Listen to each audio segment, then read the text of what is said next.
Pues muy buenas tardes, Omar, ¿qué tal? ¿Cómo estás? Muy buenas, Abel. Pues muy contento de estar aquí contigo.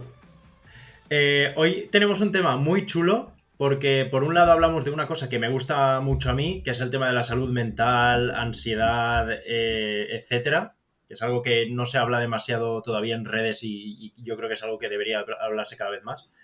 Y por otro lado, filosofía, que es también un tema que a mí me gusta mucho y tengo mucha curiosidad y ya te voy advirtiendo que tendrás que hablar como si le estuvieses hablando a un niño, ¿eh? Bueno, normalmente la gente piensa que para acercarse a la filosofía hace falta muchísimo conocimiento de base, ¿no? Muchas veces me vienen consultantes y me dicen, oye, que yo no tengo un gran conocimiento de la historia de la filosofía y yo siempre les digo, oye, no sé en qué punto de la página web ponía que había que tener aquí un máster o un doctorado para trabajar esto, ¿no? Al final lo relevante de la filosofía es que todos tenemos nuestra propia filosofía personal, porque todos tenemos nuestra forma de comprender el mundo. Entonces, en ese sentido, todos estamos llamados y todos tenemos las herramientas. Ahora bien, si queremos nutrirnos de casi 3.000 años, ¿no?, de filosofía que hay ahí en la historia de la filosofía, pues es todo un arsenal maravilloso. Pero que no saber o que no conocer eso no sea algo que nos quite de acercarnos, desde luego. Exactamente. Voy a empezar por la primera pregunta que le hacemos a todos los invitados. ¿Quién es Omar? Puf, claro. ¿Quién soy yo, no? Cada uno de nosotros con esa pregunta se podría pasar una vida y no le daría tiempo.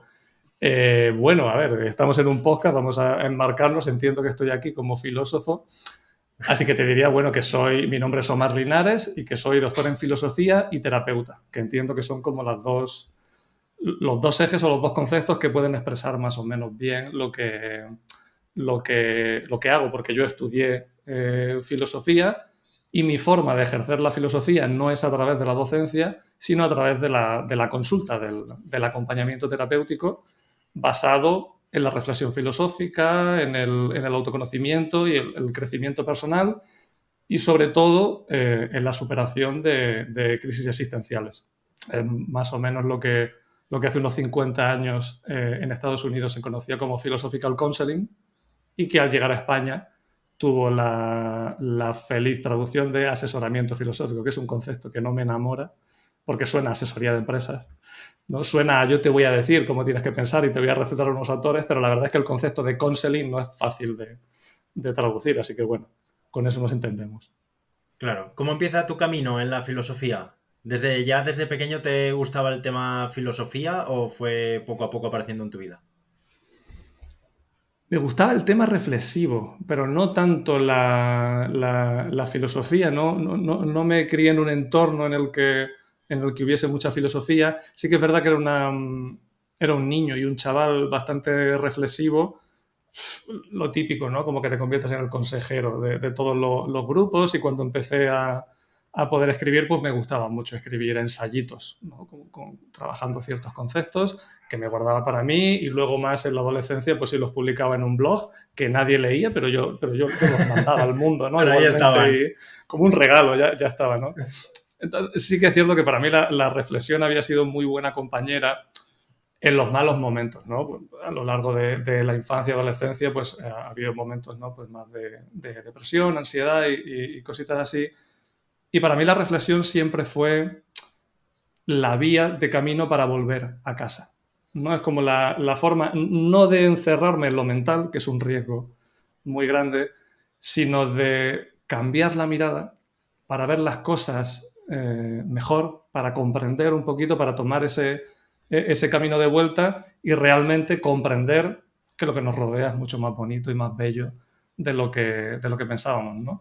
No siempre lo conseguía, pero sí que sentía que cuando lo conseguía, cuando podía ver las cosas como eran, ahí sí que me cautivaban, ¿no? Entonces, para mí la reflexión y la comprensión siempre iban por bandera. Sin embargo, no tuve una buena experiencia con la docencia de la filosofía. De hecho, a veces cuando lo digo la gente no se lo cree, pero yo suspendí filosofía en el bachiller, que es una cosa como, bueno, pues pasó, ¿no? Es decir, creo que hay pocos profesores de filosofía malos y como no voy a decir su nombre, bueno, pues me tocó uno, ¿no? Y bueno, también era una muy mala época, ¿no? Suspendí otras muchas asignaturas Y al estudiar filosofía en verano, porque tenía que estudiarla por mi cuenta, al acercarme a los textos yo solo, sin nadie mediando, wow, ¿no? Sentí que ahí, como te comentaba, ¿no? Había un arsenal, había toda una serie de, una arquitectura de conceptos que podían aportarme tanto que me enamoré.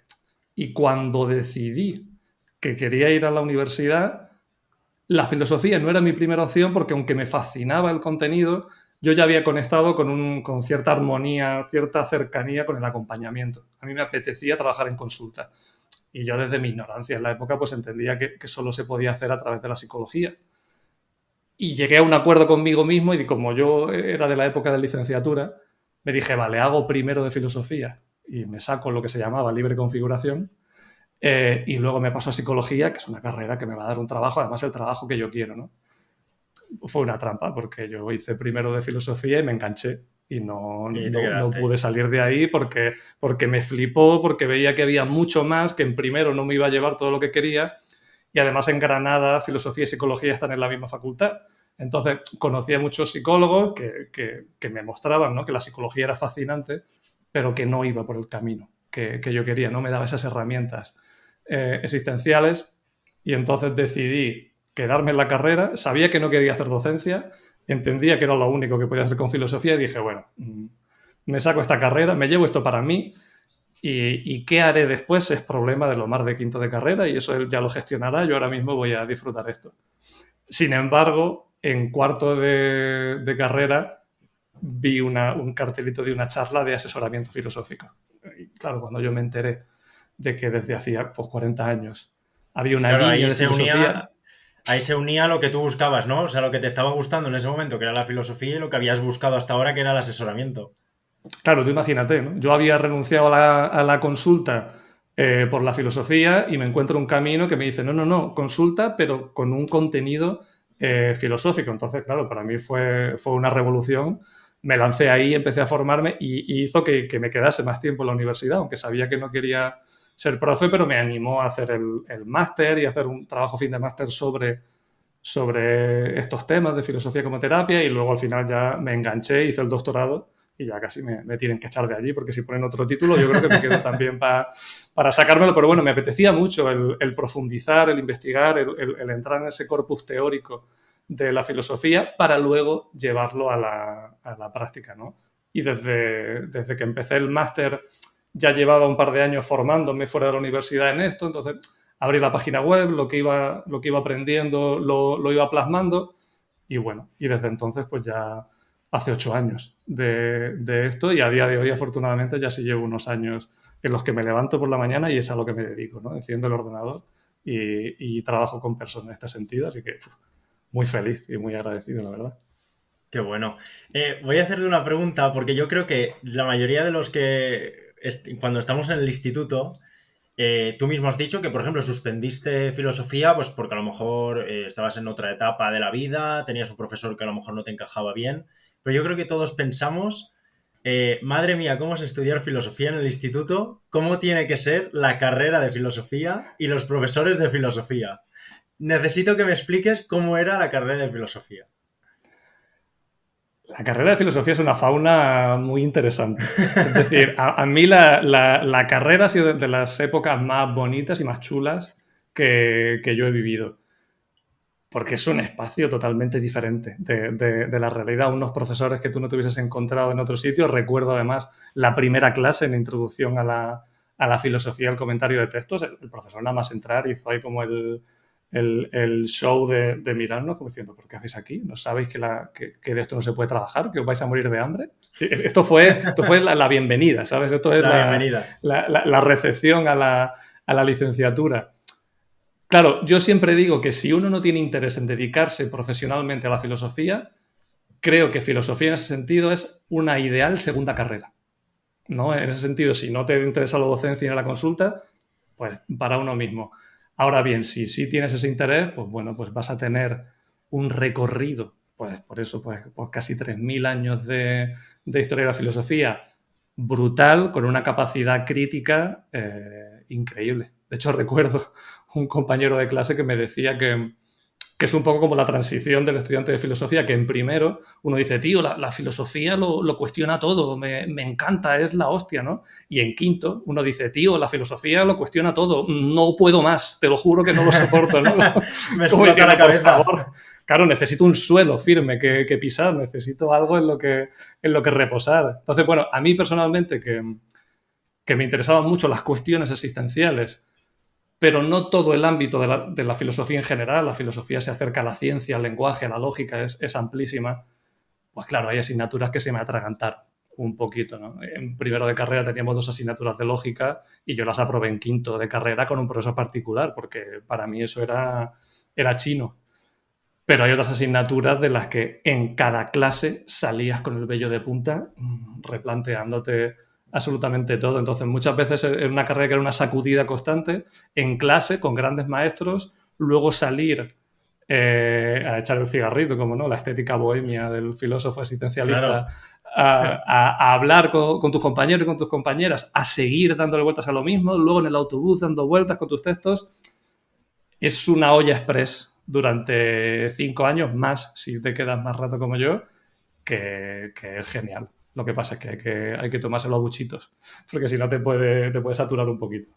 Claro, es que lo bueno que tiene la carrera de filosofía, o a lo mejor lo diferente que tiene de las otras, es que es como una... O sea, todo lo que estudias es como muy mental, ¿no? Como que te hace pensar mucho, te hace lo que tú dices, pues estar dándole todo el rato vueltas a la cabeza. No es como algo tan práctico que dices 2 más 2 igual a 4.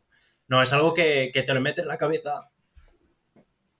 Claro, de hecho, es parte del problema también que tiene la filosofía, que desde la Ilustración tiene esa exigencia racionalista que hace que sea un trabajo mental brutal, sea de una racionalidad increíble, pero que acabe apartando otras áreas de la filosofía que son más relevantes o que son necesarias, ¿no? Porque al final no se puede pensar la existencia humana sin la razón, pero tampoco sin la emoción y tampoco sin el cuerpo. Y esto es algo que la filosofía occidental no está entendiendo mucho. También hay cierta carencia, ¿no? de esa parte práctica que yo para trabajar, cuando trabajaba con grupos de diálogo filosófico o luego en consulta, todo lo he tenido que hacer fuera de la universidad, todo me he tenido que formar fuera.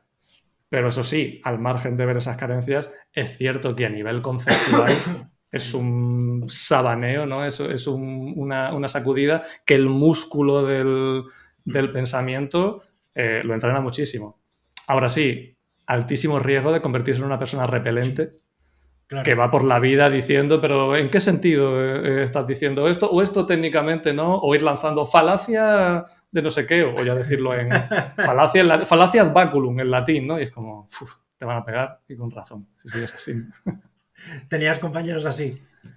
Sí, sí, lo que pasa es que tampoco no interactuaba mucho con ellos porque no, porque no soy esa clase de erudito, ¿no? O de rata de biblioteca. Yo creo que hay que tener un respeto a la filosofía y que echarle horas al estudio, a la lectura, a la reflexión, pero yo siempre me lo llevaba fuera del papel.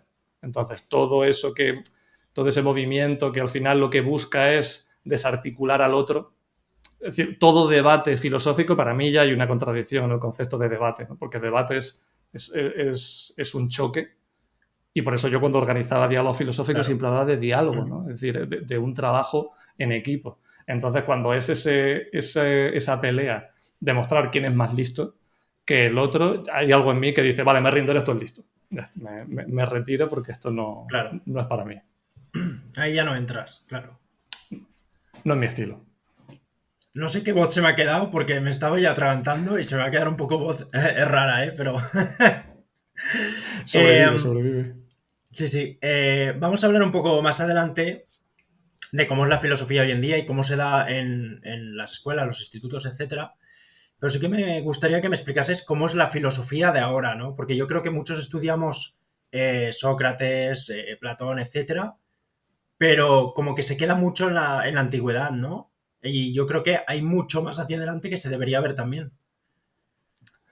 Claro, al final la filosofía sigue pensando el presente, lo que pasa es que lo sigue haciendo también desde antiguas herramientas, ¿no? Hay grandes conceptos, hay grandes cuestiones de la filosofía, como el problema del conocimiento, en el que sigue habiendo aportaciones a día de hoy, pero los grandes planteamientos se hicieron en el pasado, ¿no? Entonces yo entiendo que desde fuera uno pueda sentir que no hay avance, que no hay creación, que no se está haciendo nada nuevo y que entonces estamos viviendo de las rentas en una especie no sé, de necrológicas que lo único que hacen es augurar el fin de la filosofía, porque si toda la filosofía se reduce a explicar lo que hicieron otros y nosotros no creamos nada, esto ya está clausurado, ¿no? Pero en realidad sí que hay un pensamiento que va avanzando y que es muy complejo y sí hay filósofos y filósofas superventas ahora mismo que van aportando en el ámbito académico, pero sobre todo, yo esto lo valoro mucho, que se molestan en hacer un tipo de literatura más cercana a la realidad para que el ciudadano medio pueda participar en esto, ¿no? Porque la filosofía creo que tiene un riesgo, cuando se convierte en algo muy conceptual, tiene un riesgo elitista muy grande. Y esto no significa que tengamos que renunciar a nuestros conceptos, porque la física tiene sus conceptos y cuando a todos nos cuesta comprender la física cuántica, no le pedimos a la realidad que se simplifique, ¿no? Nosotros nos entrenamos y leemos y vemos vídeos y demás, ¿no? Entonces, claro, la filosofía no tiene que perder sus conceptos, pero sí tiene que hacer un esfuerzo por acercarlos a los demás, ¿no? Y si yo hago un libro, no puede ser pretendidamente oscuro como se hacía en el medievo, que en el medievo se oscurecía el texto a propósito para que no se entendiese, para que solo el teólogo lo supiera, ¿no? Entonces, ahora, por suerte, estas cosas se están acercando y una filosofía a la que te puedes acercar, pero bueno, que nadie le extrañe si uno se queda una tarde con una página, ¿no? Porque a veces la filosofía es así de exigente y no es que seamos tontos, es que hay más contenido que en 100 novelas a veces. Entonces, bueno, es una becrén de pensamiento, ¿no? Está muy concentrado. Claro. Entrando ya un poco más a tu forma de trabajar, a tu consulta, ¿cómo sería una consulta tuya, una terapia? ¿Cómo se aplica esa filosofía en tus pacientes? Bueno, como te decía, al final la importancia es el trabajar con nuestra propia filosofía personal, con nuestra comprensión personal de cómo es el mundo, de cómo soy yo, de cómo me relaciono con la realidad. Entonces, esto es un tipo de proceso al que cualquiera puede acercarse por el mero hecho de buscar el autoconocimiento o el crecimiento personal. No necesito sufrir para acercarme a un proceso filosófico. Pero por lo general, la gente que se acerca a esto lo que trae es una situación de sufrimiento en la que comenta, ¿no?, que ese malestar suelen tener una sensación de que, como te decías, si pudiese ver las cosas mejor, si pudiese ampliar un poco la perspectiva, siento que podría trascender esto, pero no lo consigo, el saberlo no hace que esto ocurra, no hay forma de arrancar y necesito a alguien que sepa de lo que estoy hablando para que sujete el espejo, que al final esto es el trabajo en terapia, sujetar un espejo en el que otra persona se pueda mirar, no es aleccionar sobre nada.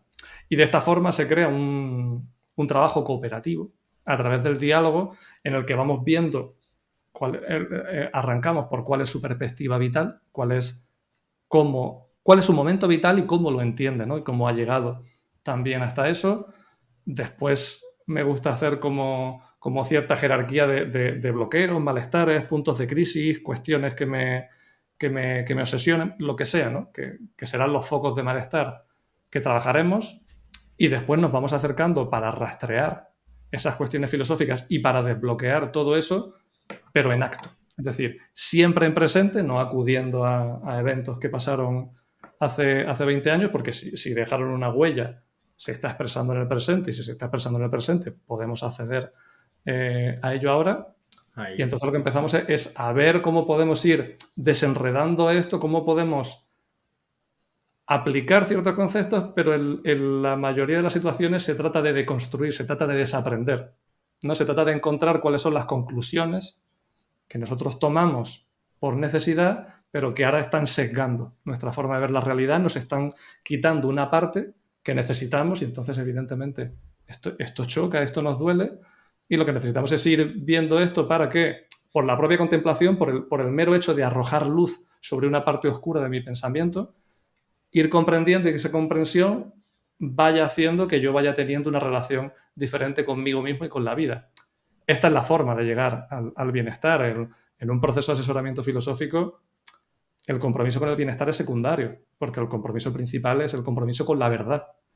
Pero esto no significa que nos da igual, ¿no? Lo que sienta la otra persona. Esto lo que relata es que hay una fe en nosotros, hay una confianza, para mí más que probada, ¿no? De que si podemos afirmar las cosas tal y como son, si podemos acogerlo todo y sostenerlo todo tal y como es, esos bloqueos, esos problemas se relajan, ¿no? Y llega esa plenitud, esa armonía, pero siempre a través de la verdad. Si utilizamos cualquier herramienta filosófica como placebo, como paliativo, para sentirme bien, entonces esto no funciona, ¿no? Pero al final el tipo de trabajo es un diálogo muy cercano, que nadie se piense que son grandes conceptos porque pensamos desde la propia vida y por cómo soy yo, entiendo que la gente que se acerca a mí, en cada sesión hay momentos en los que se llora, pero lo que es seguro es que en algún momento hay una risa, seguro, porque si no, algo está fallando, ¿no?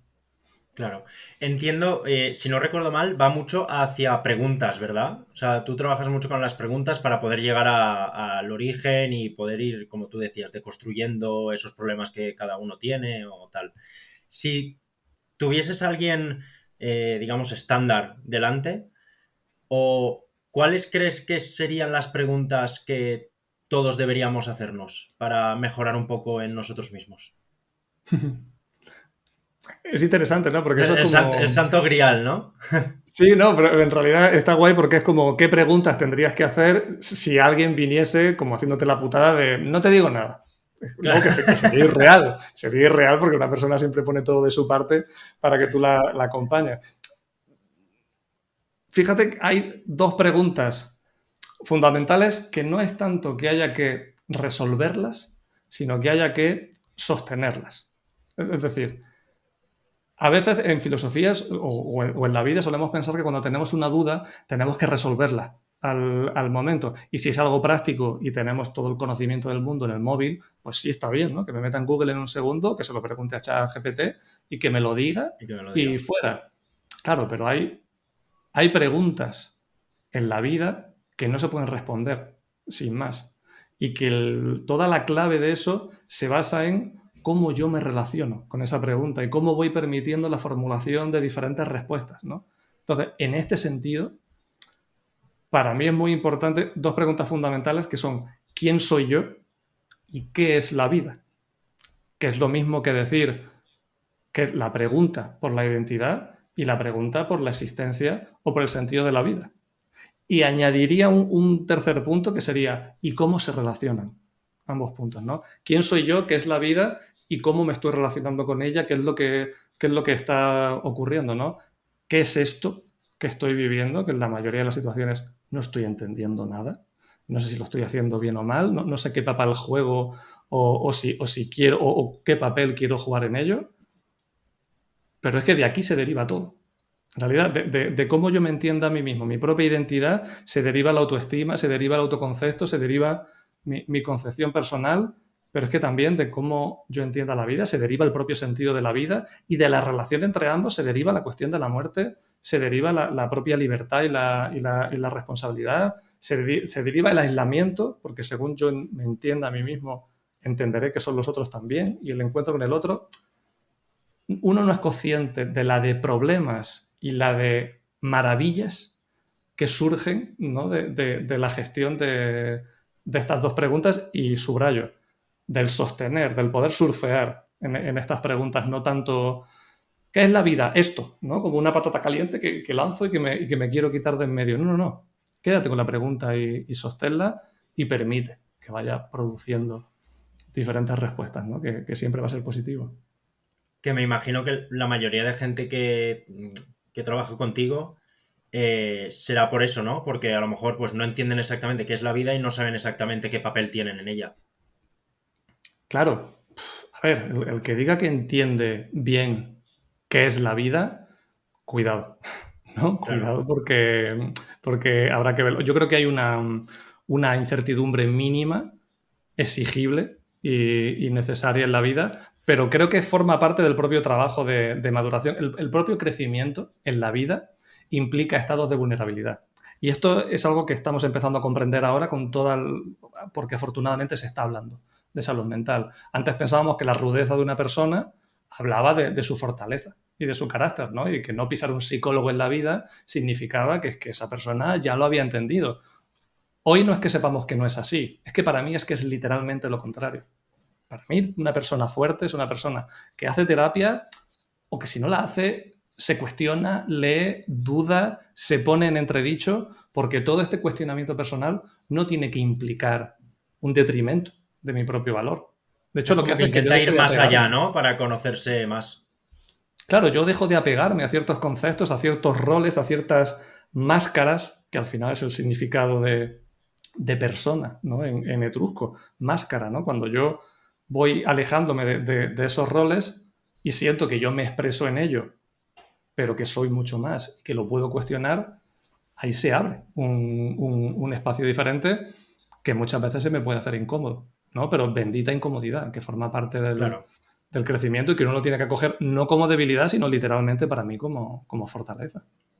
De hecho, me imagino que muchas veces lo que nombras tú de la incomodidad, el plantearse muchas cosas sobre uno mismo y sobre la vida, es eso, te mete en situaciones incómodas y son las que realmente te saca la persona que tienes dentro, entiendo. Claro. De hecho, fíjate que tradicionalmente hemos entendido que preguntarnos esta clase de cosas ya significa que estábamos un poco torcidos, ¿no? Como que ya estamos empezando a cojear. Esto es un prejuicio que yo cifro en Sigmund Freud, porque Sigmund Freud dijo que cuestionarse el sentido de la vida era un síntoma de patología, ¿no? Y es algo con lo que yo voy evangelizando, con lo contrario, es como, por supuestísimo que no. Es decir, es muy necesario cuestionarse ciertas cosas, y cuestionarse ciertas cosas no significa que uno tenga que dejar el trabajo y tenga que dejar toda su vida. Cuando uno hace eso y lo deja todo atrás, o es un caso muy extraño, ¿no?, de crecimiento personal, o es un quiebre y con el tiempo acabará dándose cuenta de, madre mía, la que lié por irme al extremo opuesto de aquello que no soportaba, pero tampoco quería eso otro, ¿no? Entonces, hay un espacio de incertidumbre constante que uno puede tener, pero en el que también aparecen respuestas. Y para mí la clave no es qué cantidad de respuestas tengo en mi vida, sino cómo de cómodo y de tranquilo me siento con ellas. Porque uno puede sentirse bien en la mayor de las incertidumbres. Por eso está la escuela escéptica en la antigua Grecia que nos habla de eso. Nosotros probablemente necesitemos más verdades en las que apoyarnos, pero podemos permitirnos cuestionar muchas cosas sin que eso tenga que afectarnos emocionalmente. Por supuesto que no, al contrario. De hecho, puede enriquecer muchísimo nuestra vida.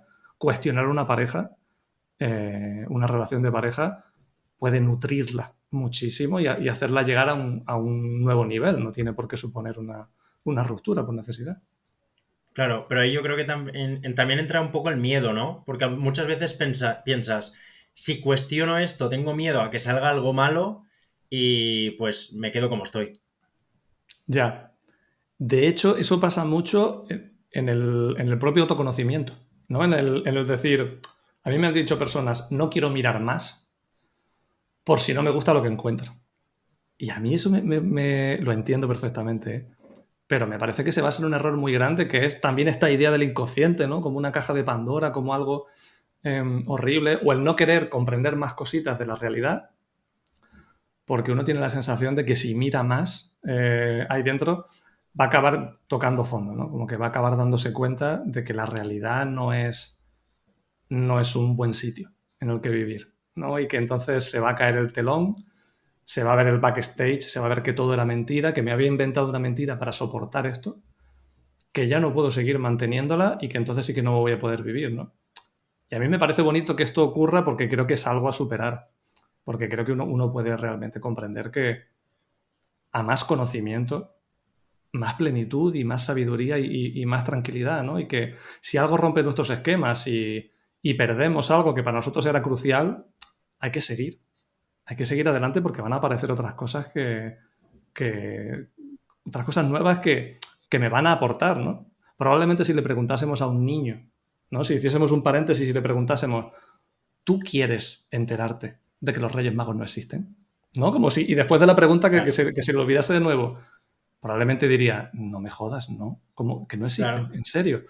Se me cae el mundo, se me cae la vida, ¿no? Pero fíjate, ¿no? Sí, sería una pena el decir, bueno, pero es que te aguardan cosas mucho más bonitas, realmente, ¿no? No tienes que hacer mágico el mundo o no por necesidad para verlo, ¿no? Como, pero se mantiene este prejuicio, ¿no? De virgencita que me quede como estoy porque el siguiente paso probablemente ya me hunda y no pueda más. Ya. No, no, no. Podemos confiar en la realidad. ¿Esto también intentas aplicártelo a ti mismo? ¿O cómo trabajas esos conceptos contigo? Constantemente. Creo que es el requisito básico de toda persona que acompañe a otros.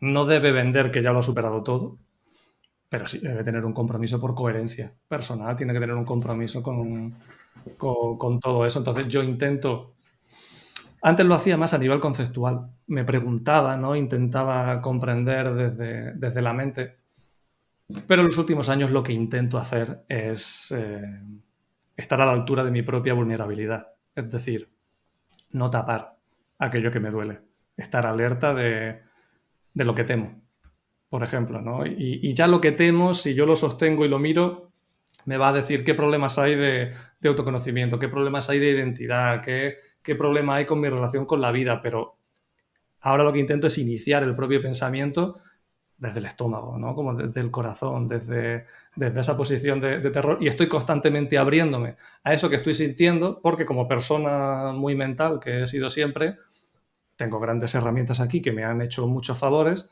pero también me he montado tremendas películas ganadoras de varios Oscars que hacen que yo no afronte ciertas cosas, ¿no? Entonces, Claro. ya no quiero seguir haciendo eso. Quiero que el pensamiento me ayude a comprender a nivel conceptual, pero no me quiero montar castillos en el aire tratando de defenderme de algo de lo que en el fondo no tengo que defenderme, porque las cosas son como son y sean como sean, puedo digerirlas y puedo estar con ellas, aunque quizá no en el primer momento, ¿no? Quizá haya un periodo oscuro, pero hay luz después, ¿no? Y no quiero perdérmelo. Claro. Un segundo, que me quedo sin batería y aún me perderé la conversación. Dale, dale.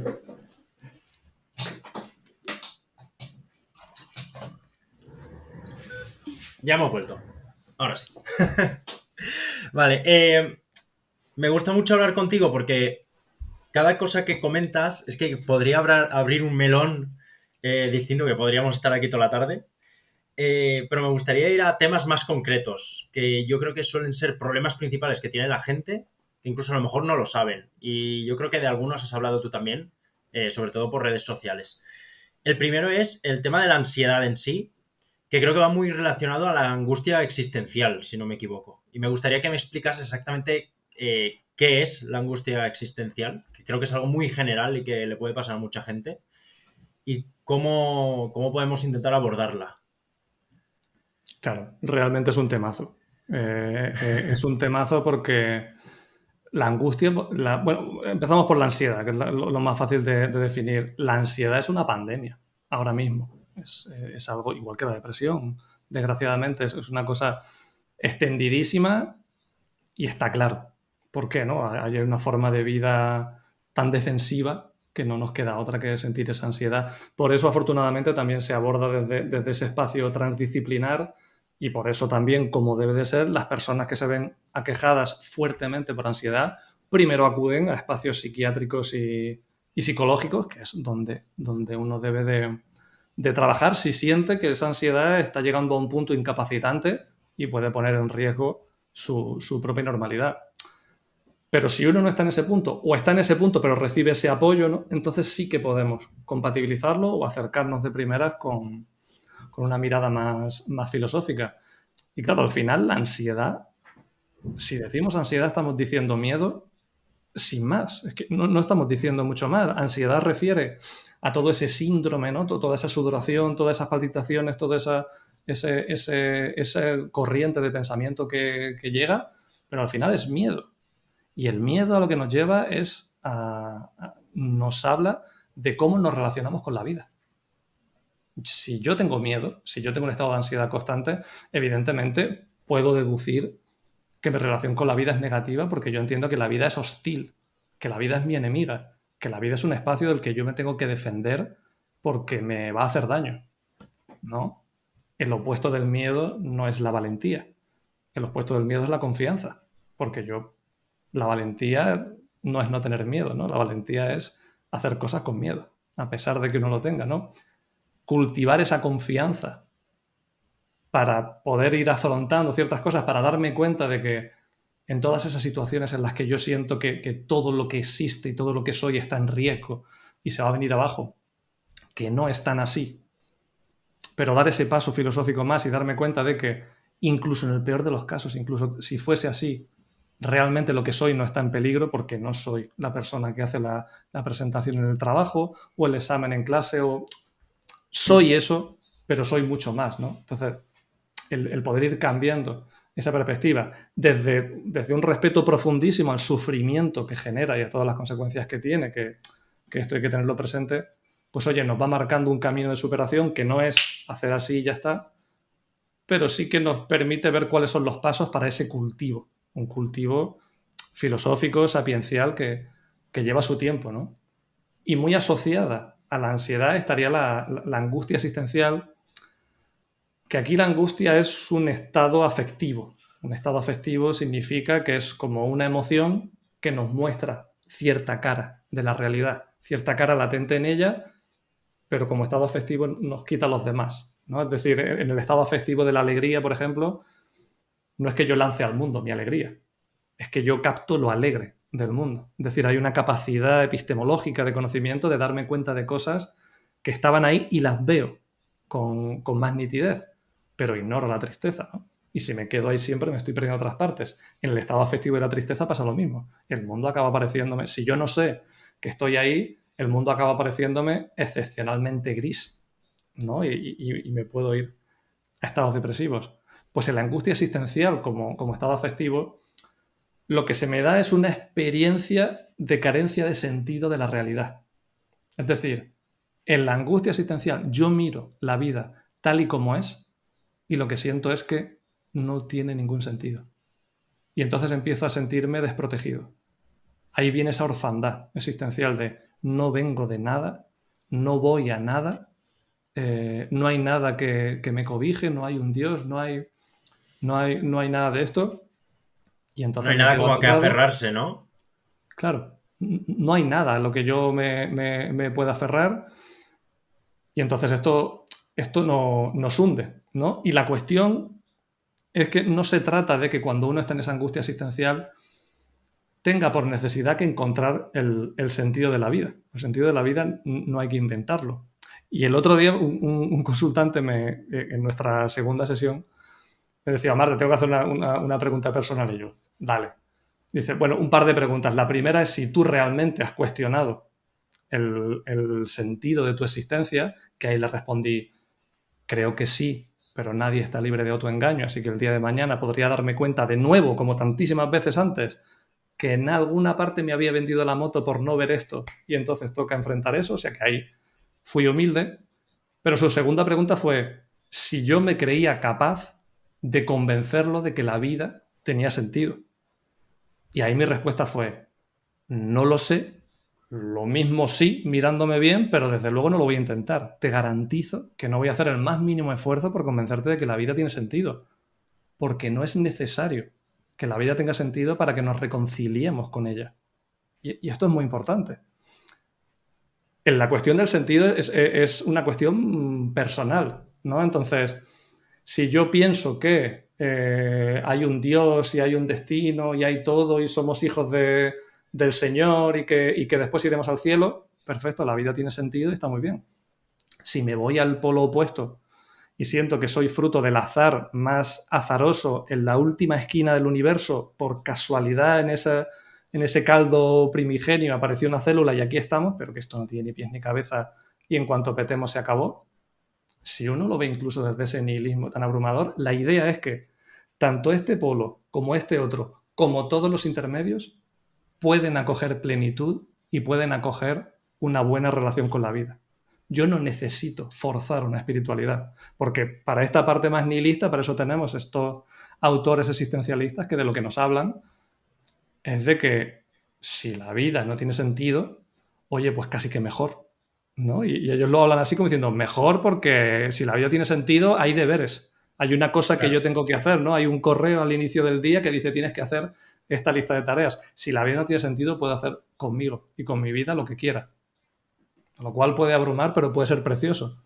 Yo no intento convencer de nada, pero para mí sí es importante que ayudar al consultante a que encuentre su propia respuesta y sobre todo de construir y clarificar todo aquello que, si esa es su respuesta verdad y no está tapando y realmente es una relación verdadera con ello, quitar todo aquello que le impida relacionarse bien con ello. Porque da igual el formato en el que se dé la vida es bella y la vida es un fin en sí mismo y podemos disfrutarla y podemos saborearla. Y si no lo hacemos, eso ya nos devuelve la pelota a nosotros, ¿no? Es decir, ¿qué expectativas tengo, qué ideas tengo que no me están dejando disfrutar de este páramo que a veces es un desierto, pero también otras veces es un jardín? claro. Lo que me comentas, uf, es que es buenísimo. Me lleva a pensar dos cosas, ¿vale? Que, de la forma en la que yo lo veo. La primera, que la angustia existencial está, creo que, muy relacionada con el suicidio. Yo creo que es como será una de las bases principales de no encontrarse, sentirse solo y por lo tanto termino con esto que no le encuentro sentido y no sé por qué existe. Y la segunda es que nunca se termina de encontrar, ¿no? Ese sentido a la vida. Yo creo que al final el truco es no perderse buscando ese sentido. Bueno, uno puede perderse buscando el sentido si siente que cada uno de los recovecos de la existencia pueden ser un buen lugar en el que quedarse, ¿no? Pero sí que es cierto que es una pregunta que puede estar abierta constantemente, aunque uno también puede encontrar un sentido y quedarse ahí, pero normalmente tenemos una tendencia a aferrarnos. Nos cuesta mucho sostener la incertidumbre, nos cuesta mucho sostener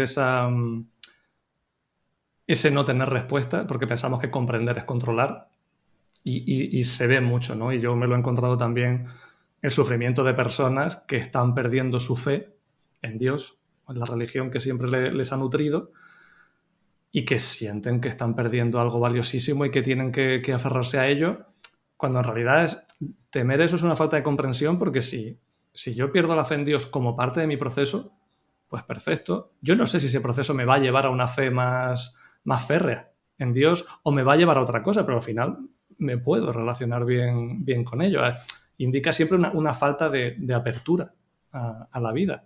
Y en este sentido, la cuestión del suicidio, que es tan relevante a nivel filosófico, ¿no? Porque es la respuesta negativa a la pregunta de si la vida merece ser vivida. Entonces, cuidado con esto, ¿no? Nadie se suicida porque la vida no tenga sentido. El que se suicida diciendo esto lo hace porque considera que el sinsentido de la vida que está captando es insoportable. Y esto es muy diferente, ¿no? Porque si no es normal, ¿no? Que nos lancemos a esta parte, a esta búsqueda espiritual de no, necesito algo en lo que creer porque esto me parece insuficiente. Que esto es justo lo que Nietzsche le criticaba al cristianismo. A Nietzsche decía que el cristianismo había inventado un mundo ideal basándose en Platón, entiéndase, el cielo, lo cual tampoco le molestaba especialmente, pero había dicho que el cielo era perfecto y que esto de aquí abajo era imperfecto. Y eso sí que le jodía. Porque en realidad lo que hacía eso era que nosotros nos perdiésemos la belleza que tenemos aquí por compararlo con algo idealizado que según él nunca había existido y que nos estaba haciendo miopes a lo que tenemos delante, ¿no? Entonces, de nuevo, incluso si la vida no tiene sentido, no tiene que motivar un suicidio. Al final es la insoportabilidad de la existencia, es ese exceso de sufrimiento lo que lleva a alguien a eso, pero no es la falta de sentido, aunque solamos confundirlo al final. Claro. Fua, es que es un tema, ya te digo, tremendo porque se abren muchísimos temas de los que hablar ahí dentro. Es increíble, Está mola chulo, muchísimo hablar está chulo. de esto. Voy a pasar al segundo tema, porque si no nos pasamos todo el podcast con el primero, Vale. que es un tema también muy interesante, que es el tema de la muerte. Yo creo que el tema de la muerte es algo que también le da mucho miedo al ser humano. No sé a lo mejor si tanto por la religión, que al final es un tema que tiene como muy aferrado, ¿no? Es como una característica que tiene la religión y la muerte de ir al cielo, el infierno, eres bueno, eres malo, etcétera. Pero yo creo que también habrá mucha gente que tenga dudas existenciales por el miedo a la muerte, ¿no? Que tenga, de si muere y ya ha tenido una buena vida, si no, si habrá sido en vano. De hecho, muchas veces cuando me llegan los correos es casi como una nota al pie, ¿no? O como un bonus, ¿no? Es como, me gustaría trabajar esto, esto y esto, ¿no? Problemas en el trabajo y demás, y además el miedo a la muerte. Es casi como la firma de muchos correos porque es algo tan constante y tan presente en nosotros. Y sí, hay mucha gente que diría que las religiones surgen para paliar el miedo a la muerte. Yo entiendo que hay una parte de esto, pero no me gusta encasillar porque si no parecería, ¿no?, como que estoy negando la parte de verdad que puedan tener las religiones, que aunque no sea un ámbito que yo haya explorado en profundidad, no quiero censurarlo desde ese sentido. Otra cosa serían las Claro. instituciones religiosas, entendidas como multinacionales, y esto ya sería otro tema, ¿no? Pero no vamos a entrar ahí. Pero la cuestión de la muerte, claro que es un temazo, porque en nuestra cultura, por lo general, se da una evasión experiencial, que decía Martin Heidegger, un filósofo alemán que pensó mucho estos temas, porque en nuestra cultura, en nuestra sociedad, entendemos la muerte como un evento. Él decía que la eventualizamos. Es decir, la muerte es eso que ocurre al final de la vida. Es eso que pasa y que siempre es una desgracia. Y esto se puede palpar cuando uno está en un entierro o en un velatorio, ¿no? Que más allá del dolor que uno evidentemente debe sentir ante la pérdida de otra persona, hay una parte de sorpresa que eso sí que no tiene sentido, ¿no? Es como que todo el mundo está dentro de ese dolor, hay como una parte de injusticia de cómo ha podido pasar esto. Y ahí uno se da cuenta de cómo podemos entender que la muerte es algo que pasa en un segundo y que solo pasa al final de la vida y que por necesidad tiene que pasar al final de una vida de 90 años a poder ser, ¿no? Como no. La vida es algo que nos atraviesa y filósofos como Heidegger nos dice que somos seres para la muerte. Que de hecho esto está tan unido que al traducirlo del alemán, lo decía, ser para la muerte lo juntaba con guiones, ¿no? Porque como forma parte del pack, forma parte de lo que somos. No nos morimos al final de la vida, no. Nacemos ya finitos, nacemos ya con esa vulnerabilidad, con ese carácter efímero y la muerte nos vertebra cada parte de nosotros a lo largo de nuestra vida. Por eso hay un reto brutal, ineludible, muy difícil, pero por de dónde venimos, ¿no? Es difícil, un reto de reconciliarnos con nuestra propia finitud. Y esto tenemos que hacerlo, de nuevo, al margen de nuestras creencias espirituales, porque evidentemente es mucho más fácil reconciliarse con la finitud si yo considero que después voy al cielo, o si yo considero que estoy enmarcado en un ciclo de reencarnaciones que no tiene fin. Entonces, bueno, esto es una partida, pero después del game over le doy otra vez a la partida y reinicio. O sea que no cuesta. Pero claro, incluso en el caso, a mí siempre me gusta irme a la parte nihilista porque me parece la más dura, y si ahí podemos aceptar eso, el resto viene de corrido, ¿no? Entonces, incluso si aceptamos que solo hay una partida, solo hay una vida, solo podemos relacionarnos con la vida una sola vez, y las decisiones que tomemos van a ser irreversibles y esa va a ser la vida que va a quedar configurada, bueno, pues también podemos aceptar y entender la vida como un regalo, que es algo que en realidad, si uno no cree en el sentido de la existencia, es algo que por necesidad uno tiene que afirmar, ¿no? La vida es un regalo. Si yo no creo en el sentido de nada ni en un plan divino, yo no tenía por qué nacer. He nacido, se ha generado una conciencia, una autoconciencia, un estar en el mundo, y puedo hacer con ello lo que quiera. Hay mucha gente que me dice, claro, pero es que venir a la vida para luego morirme, es que para entonces, ¿para qué voy a hacer algo? Digo, cuidado. Si a nosotros nos invitasen a un parque de atracciones durante un día, ¿no? Y nos dijesen, puedes hacer todo lo que quieras en este parque de atracciones durante el día, pero a las 8 cierra. Ninguno nos quedaríamos en la puerta diciendo, es que es una trampa, tío. Es que nos han dicho que como a las 8 cierra. Claro, para las 8 cierra, entonces ¿para qué voy a entrar?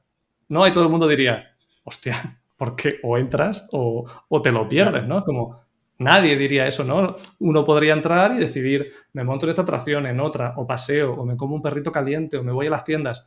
Cada uno puede hacer lo que quiera y cuando se acabe, se acabó, ¿no? Es decir, en estos ejemplos conectamos con una idea muy intuitiva de que la vida realmente se puede disfrutar, sin más.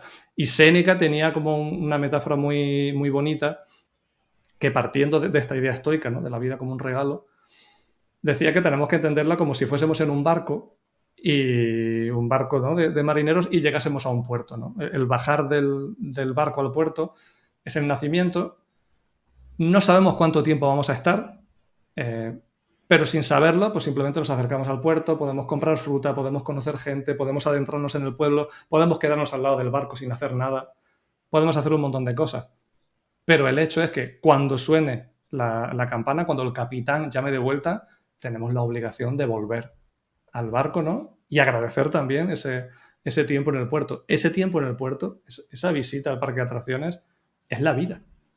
Y si podemos entenderlo de esta forma tan sencilla, que parece simplista en ciertos puntos, la idea y el reto es qué impide que yo esto que me está resonando tantísimo, yo lo lleve a mi vida. ¿Por qué cuando trasplanto esto en mi vida no funciona? ¿No? Esta idea, arranco el motor y se cala. No sirve para mí. ¿Por qué?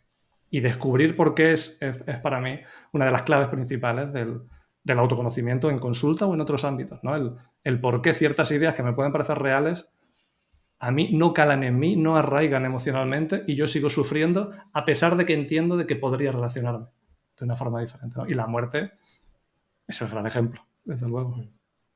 Hay una frase que, sinceramente, no sé de quién es, pero me parece muy bonita, que es que desde que nacemos empezamos a morir. Y me parece como una frase muy real. Y además, es lo que tú estabas comentando, en los tanatorios, en los entierros, siempre está esa sorpresa, pero es que hay cierta, digamos, hay como dos pensamientos enfrentados. Por un lado, le tenemos miedo a la muerte, pero por la otra, siempre pensamos que somos inmortales, ¿no? Que a mí no me va a pasar nunca nada, que mañana voy a salir a la calle y va a ser el mismo día que hoy. Y eso cómo se afronta, porque me imagino que también es un problema, ¿no? O es algo que no queremos ver también. Iría en el pack ese del miedo a la muerte. Claro, a ver, no quiero psicoanalizar a nadie, pero hay psicoanalistas, ¿no? que dicen que esta parte, ¿no? Por ejemplo, este saltar en paracaídas, deportes de riesgo y demás, que no es que todo el mundo que lo haga, ¿no? Pero que sí que podríamos encontrar en algunas de estas actitudes, en ciertos contextos, como una afrenta a la vida, ¿no? Como me resulta tan insoportable sostener mi propia mortalidad, entonces me pongo en situaciones en las que me estoy jugando la vida para intentar tener el mínimo control, ¿no? Como si yo pudiese decidir algo de mi muerte, cuando en el fondo todos tenemos una total decisión sobre nuestra muerte, a menos que lo dejemos al natural, ¿no? Pero todos tenemos la llave del suicidio, que mejor no tocarla, pero está ahí, ¿no? Tampoco es que estamos condenados a no saber cuándo morir. Pero sí que es cierto que se da como el caso opuesto y muchas veces nos sentimos inmunes a la muerte y a muchas cosas, a pesar de que eso incluso se pueda combinar con ciertas hipocondrías. ¿No? Es como que muchas veces uno se obsesiona con la enfermedad, pero luego por otra parte me puedo sentir como muy, muy inmune, puedo pensar, ¿no? Que me puedo echar 3 copas y coger el coche y que a mí no me va a pasar, ¿no? Pero ¿cómo podemos hacer esas aberraciones? Bueno, pues lo mismo es en parte la consecuencia de no ser capaz de sostener nuestra finitud porque damos por hecho que si la sostenemos, pues erróneamente quizá no salimos de la cama. ¿No? Como que si Claro, me doy cuenta exactamente. de que voy a morir y lo asumo, entonces ya no puedo vivir mi vida. Pero si esto es así, significa que yo estoy montando mi vida en ciertas estructuras un poco endebles. ¿No? Y Claro. que puedo hacer esa reforma, puedo ir cambiando. No hay que tirarlo todo, puedo ir cambiando esos cimientos y mantener mi vida, pero más acorde conmigo mismo y más acorde con la realidad, porque al final la muerte es una de las pocas leyes que podemos encontrar en el universo que no falle. Claro. Si no tengo mal entendido, tú has tenido una experiencia personal hace poco que te ha hecho replantearte este tema también, ¿no? El tema de la muerte y darle vueltas.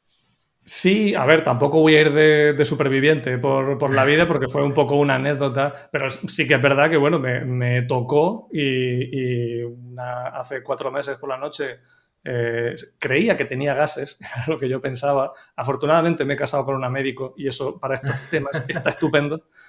Y me puso un cacharrito y me dijo, vamos por urgencias, campeón.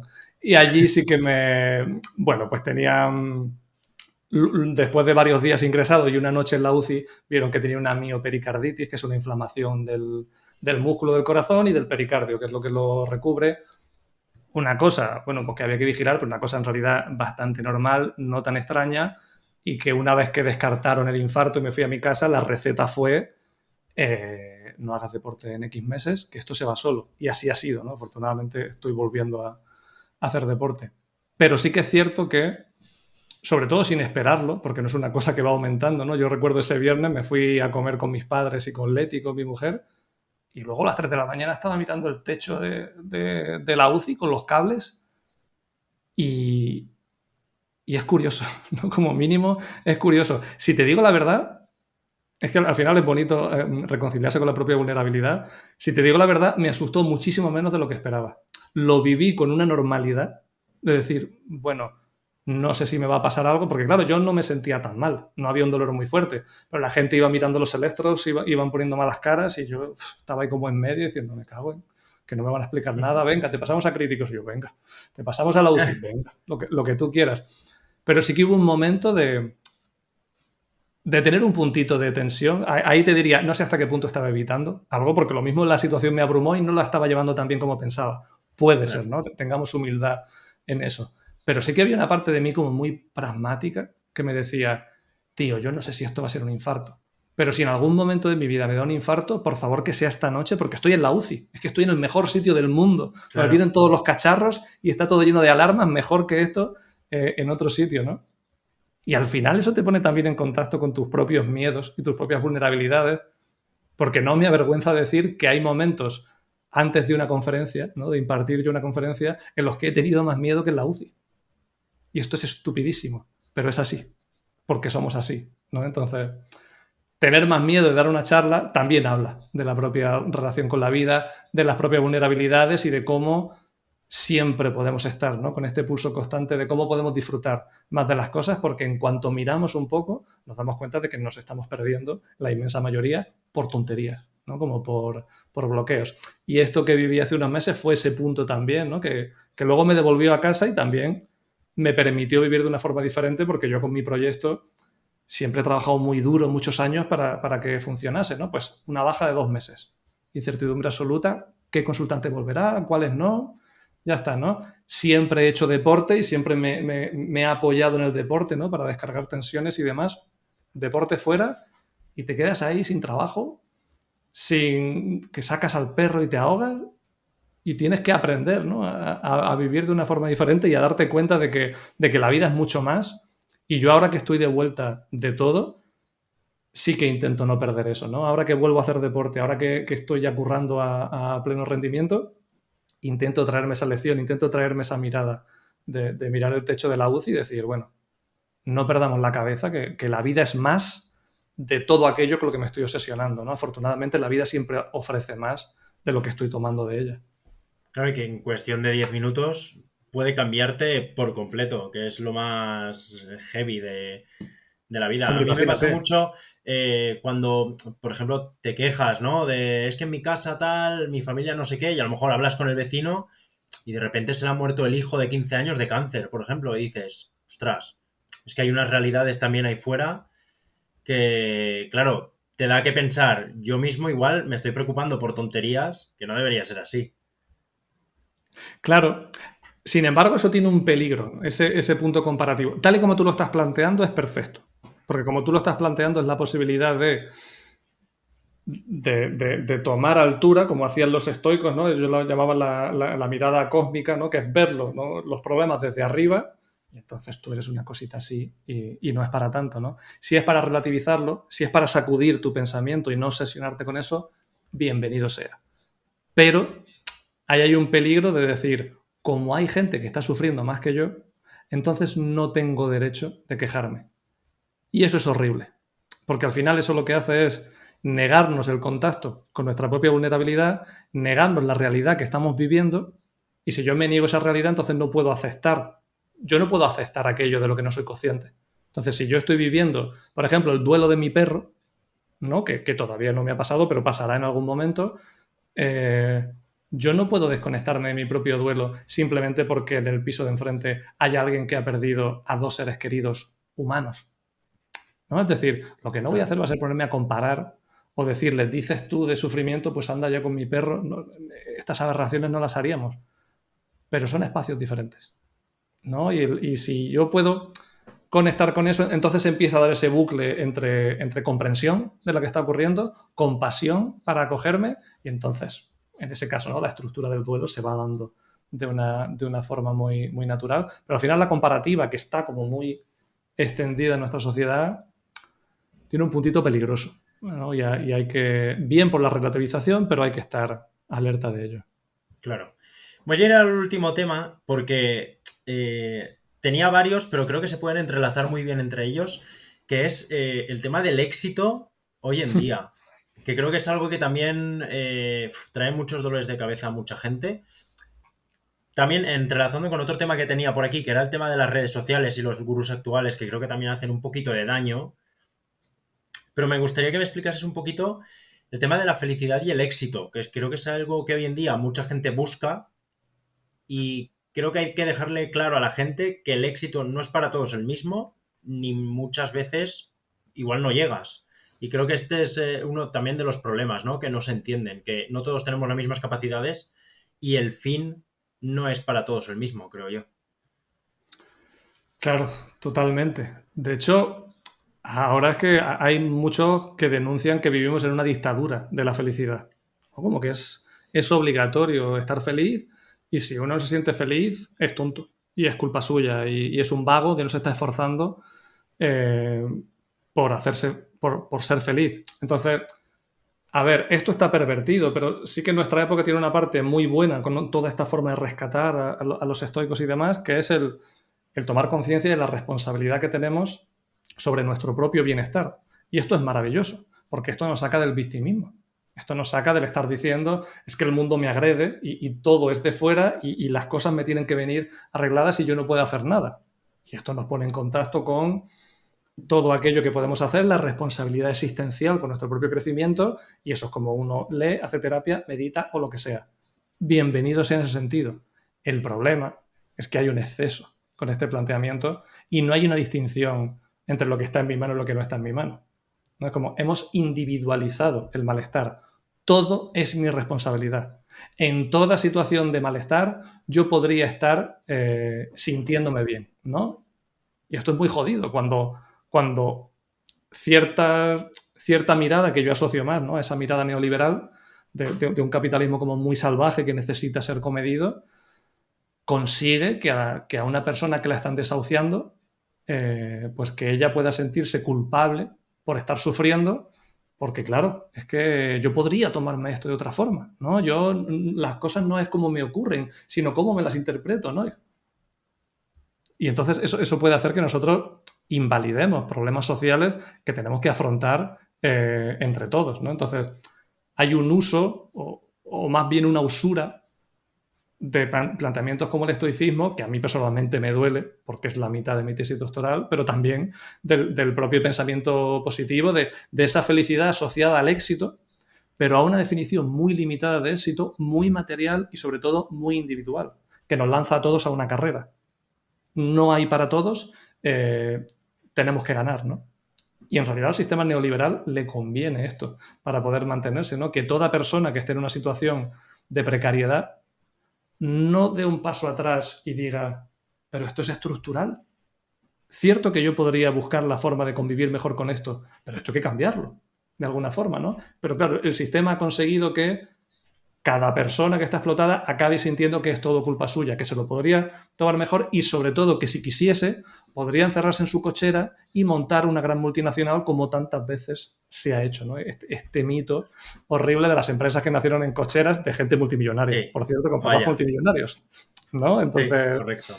esto es como muy, muy peligroso, ¿no? Entonces, él lo dices muy bien, el éxito es personal, cada uno debe buscar su propio éxito y creo que para empezar a trabajar eso uno tiene que empezar a deconstruir y a despegarse esa mirada neoliberal del éxito personal, ¿no? De yo valgo lo que gane, yo valgo lo que ponga en mi tarjeta de visita de la empresa, yo gano lo que he visto, lo que conduzco. No, eso por ahí no es, ¿no? Aunque esto tampoco nos tiene que llevar a conformarnos con situaciones de precariedad, pero hay que tener claro que el éxito profesional es un éxito diferente y el éxito existencial no tiene necesariamente que pasar por ahí. Y ese es con el que nos deberíamos de comprometer. Preguntarme cuál es la vida que quiero tener, buscarla y si hay una sociedad que no me da todos los medios para conseguirla, entonces habrá que hacer cierto puntito de rebelión y ahí es cuando el trabajo personal por necesidad orgánica pasa a lo social y lo estructural, ¿no? Y hay una colectividad que trabaja. Yo solo trabajo a nivel individual, evidentemente, pero no me gusta perder de vista esto, ¿no? Que al final mejorarse a uno mismo tiene que implicar por necesidad aspirar a mejorar la sociedad. Porque no es yo gano, tú pierdes, es si yo gano y tú no ganas, yo no estoy ganando. Y si creo que estoy ganando cuando tú pierdes, es que ahora sí que me he perdido, ¿no? Y ahora sí que no entiendo nada de la vida. Peligroso. Claro. Yo, por ejemplo, por lo que hablabas de la usura, yo que consumo mucho TikTok, no me paran de salir señores, porque la mayoría son señores, que te dicen, la primera frase que te dicen es, si no estás ganando 10.000 euros es porque tú no quieres, porque es muy fácil ganar 10.000 euros. Y me gustaría preguntarte sobre una frase que está muy extendida a nivel mundial y que tiene mucha gente tatuada en el pecho, que es, si quieres, puedes. ¿Tú qué opinas de esta frase? Ya lo he dicho todo con la expresión. De nuevo, por ser benevolentes. Creo que en muchas ocasiones no somos conscientes de nuestro potencial y no somos conscientes del daño que nos hace el ignorar de lo que somos capaces realmente, ¿no? Y lo que los problemas de motivación y lo que eso que nos permitiría cambiarnos a nosotros mismos y nuestra realidad, solemos ignorar eso. Y esto es peligroso. Ahora bien, este no es el principal problema que estamos teniendo. El principal problema es que basándose en esa verdad y fingiendo que lo hacen por nuestro bien, hay un sistema al que le interesa esto, ¿no? Que le interesa que pensemos que podemos cambiar absolutamente todo, que si quieres puedes.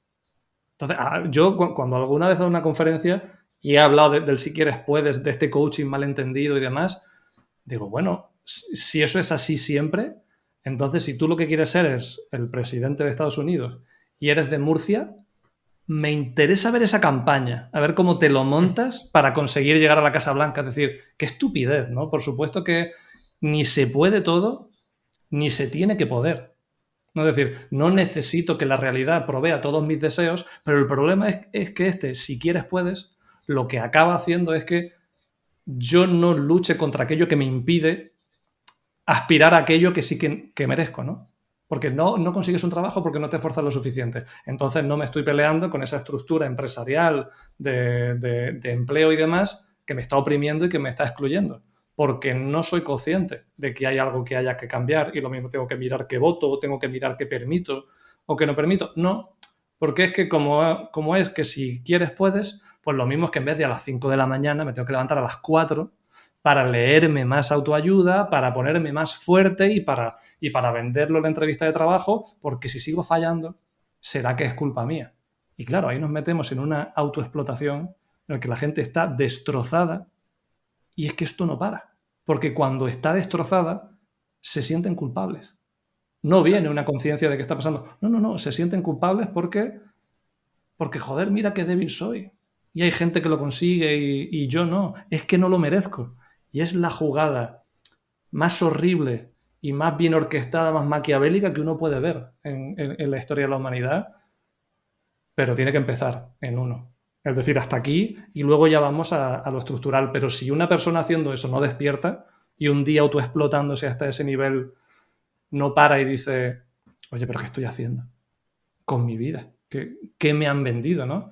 Y es bonito, pero es duro porque también tengo personas que se han exigido mucho con una autoestima muy, muy destrozada y en realidad lo que estamos haciendo es una deconstrucción del propio capitalismo, ¿no? Hay gente que me dice, es que yo me he criado queriendo ser rico.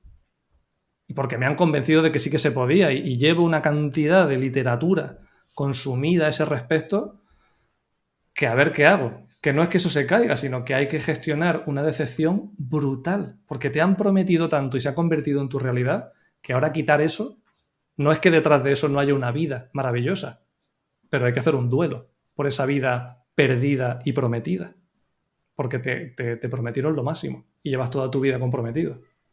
Y ya si nos Claro, vamos a la gente que realmente lo consiga y se da cuenta de que por ahí no es, que también tengo gente que ha triunfado empresarialmente y que tiene muchísimo dinero y viene a la consulta porque dices que no sé vivir.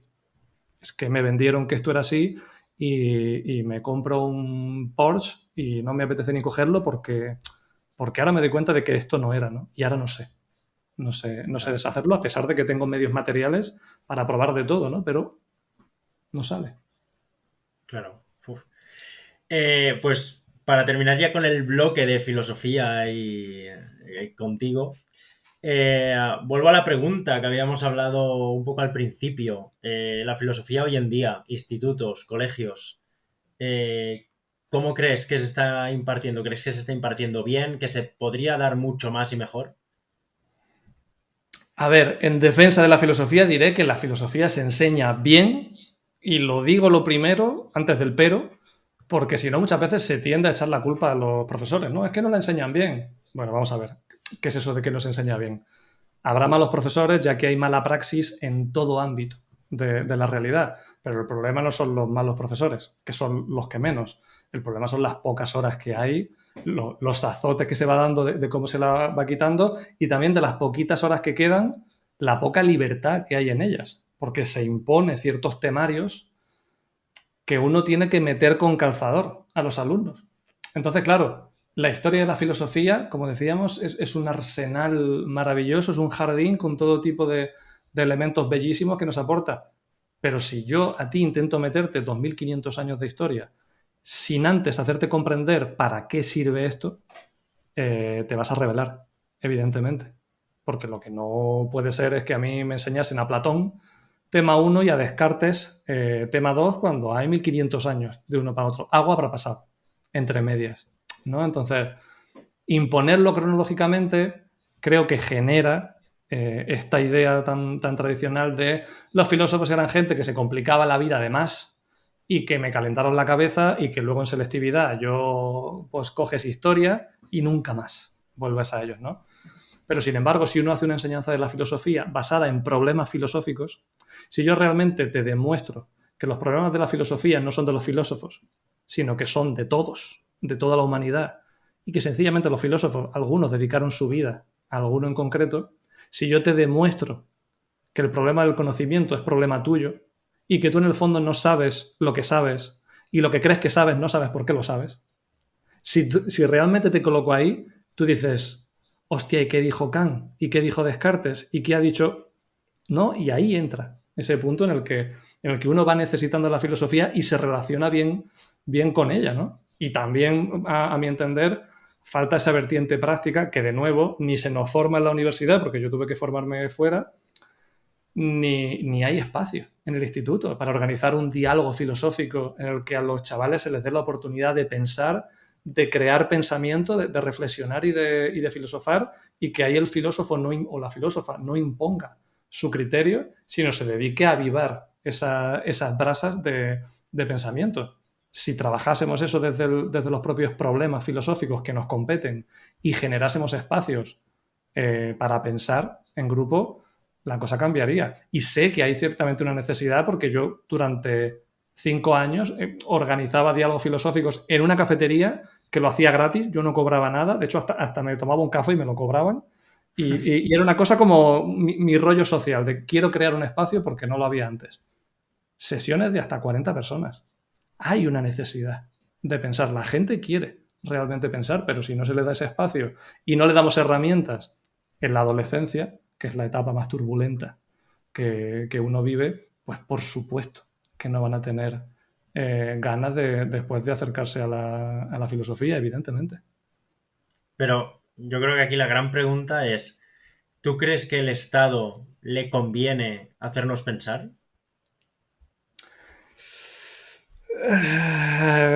Claro, sí, no. Es que si te digo que al Estado no le conviene, lo mismo estoy atribuyendo demasiada potencia a la filosofía, ¿no? Que esto también es algo que se hace mucho de... Claro, es que si estudiásemos más filosofía nos rebelaríamos, o no.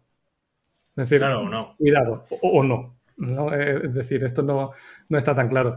Pero sí que es cierto que tradicionalmente ha habido una persecución del pensamiento crítico por la propia incomodidad que genera. De hecho, hasta el punto, en el siglo I en Roma, el emperador Domiciano echó de la ciudad a los filósofos, pero así. Es decir, todo el que sea filósofo fuera de aquí, pero no solo de Roma, de toda la península itálica, porque estoy harto. Os vais o os mato.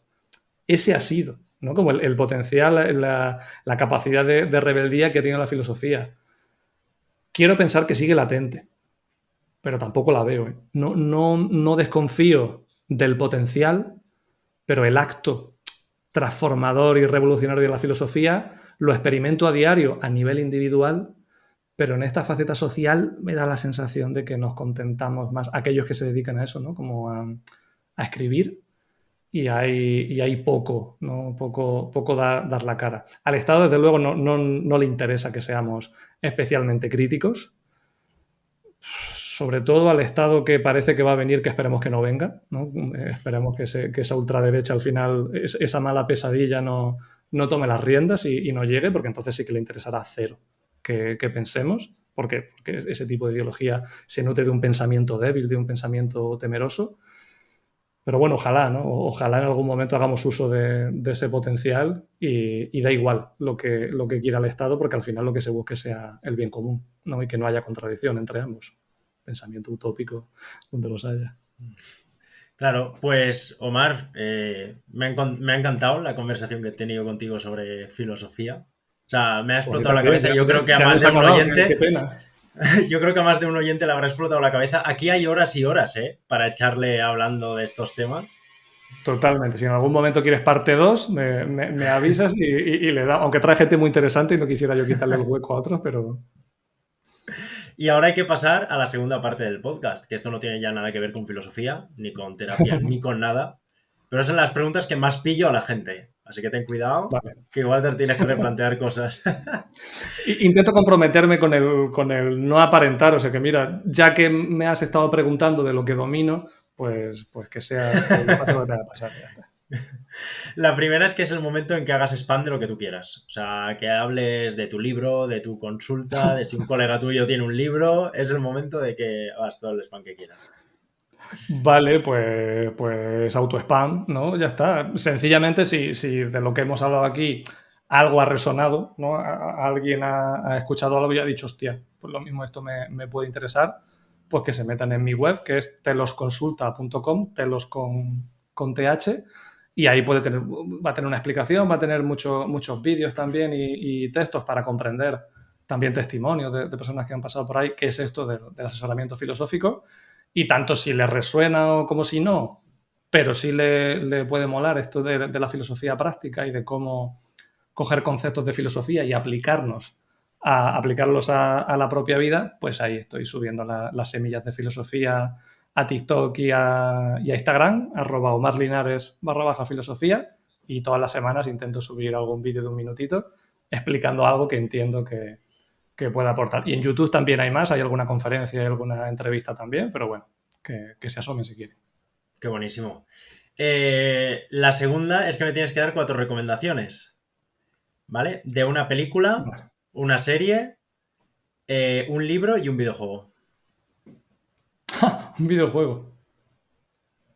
Vale. Bueno, empiezo por la película, que es más fácil porque llevo casi 2 años evangelizando con una película que me ha flipado, que se llama Sound of Metal, el sonido del metal, de 2020, creo que está en Amazon Prime Video todavía, que es chulísima porque es la historia de un batería de un grupo punk que había dejado las drogas y que había encontrado como un cierto equilibrio en su vida y de repente empieza a quedarse sordo y entonces no puede continuar con la música. Y aunque parece como muy dramático, no es una película dramática, ¿no? Que vaya a tristeza, me pareció un ensayo sobre la vida, un ensayo sobre el empezar de nuevo. y la recomiendo muchísimo, porque la verdad es que está muy chula. Qué bueno. Película, ¿qué más hemos dicho? Serie. Videojuego, serie. Serie, también estoy pesadito con esta serie de hace unos años. The Leftovers está en Uy, me HBO, suena. o al menos lo estaba, muy chula. Además, una banda sonora brutal de Max Richter, que es un compositor alemán que ha hecho de nuevo las 4 estaciones de Vivaldi. Muy recomendable asomarse a eso. La banda sonora de esta serie también es brutal. Y esta serie va de... en un momento dado ocurre como un evento cósmico que nadie entiende, que es que el 2% de la población desaparece. Del tipo que si pasase ahora, pues lo mismo yo desaparecería sin fuegos artificiales y sin nada.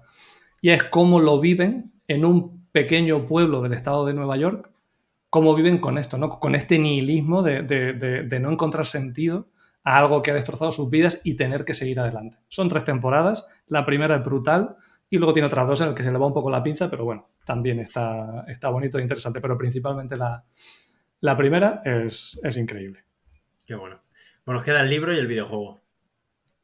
Vale, el libro vamos a tirar por lo fácil porque ya he mencionado al Berkami y los existencialistas.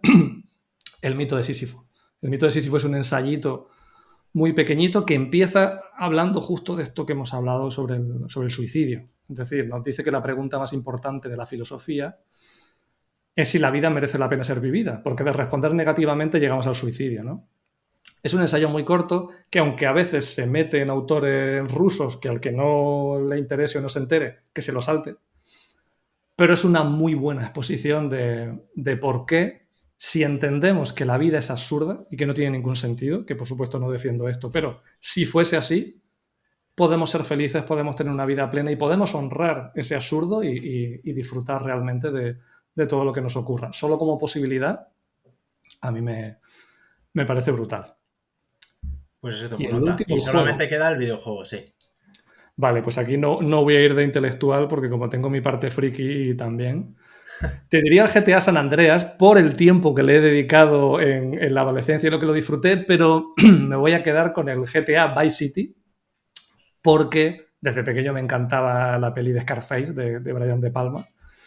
Y a mí que un videojuego también de mundo abierto te dé la oportunidad de ser Tony Montana, de ser Al Pacino, Exactamente. vivir toda la aventura y encima de todo eso de que al final el mundo es mío, en vez de que, bueno, no es spoiler porque la película tiene 40 años, ¿no? En vez de que te maten, puedas cambiar eso y puedas ganar, o sea, cambiar el final de la película, bueno, me lo pasé como un enano. Entonces son juegos muy violentos, pero Pero es está, buenísimo, nos quedamos con ese. es un juegazo y me flipa. Y la última ya de todas, ¿a quién te gustaría haber entrevistado en la experiencia? Pues sí, voy a tirar un poco de corporativismo. Sería raro, ¿no? Que te dijese un piloto de carrera. No, voy a tirar por la filosofía. Marina Garcés. Marina Garcés es una filósofa catalana que, igual que hemos estado hablando de esta parte de cómo parece que le falta a la filosofía ese carácter de transformación social, hemos hablado de transformación individual, pero falta esa transformación social. Marina Garcés para mí es una esperanza en ese sentido. Es profesora de la Universidad de Barcelona, pero además escribe unos ensayos breves, muy chulos, muy directos, muy bien hechos, que realmente tienen el nivel conceptual, pero también bajan y te dan herramientas para pensar. Y yo, bueno, no voy a ir de flipado, no tengo su teléfono, la he conocido en algún congreso, pero no te puedo pasar el contacto. Pero sí que es una persona que tanto en persona como cuando la he visto que la han entrevistado, es alguien muy cercano. Y creo que lo mismo sí que te diría que sí y te aportaría muchísimo al podcast. Qué guay, pues iremos a por ella. Inténtalo, ¿no? A ver, Tampoco aunque tienes. tampoco, no descarto una parte 2, ¿eh? De este podcast. Así que la Bueno, gente a las también que malas lo tenga me en puedes tener cuenta. de comodín, ¿no? En algún momento de Omar, no tengo a nadie, retomamos y yo, pues venga, vamos a Vamos a retomar. explotar cabezas otra vez. Claro. Pues lo dicho, Mar, para mí un placer que hayas estado aquí. Me lo he pasado genial. Me he quedado con muchas ganas de saber más cosas, porque esto es como lo que hemos hablado, ¿no? Que nunca se termina el buscar nuevas cosas. Y espero que tú también hayas estado genial.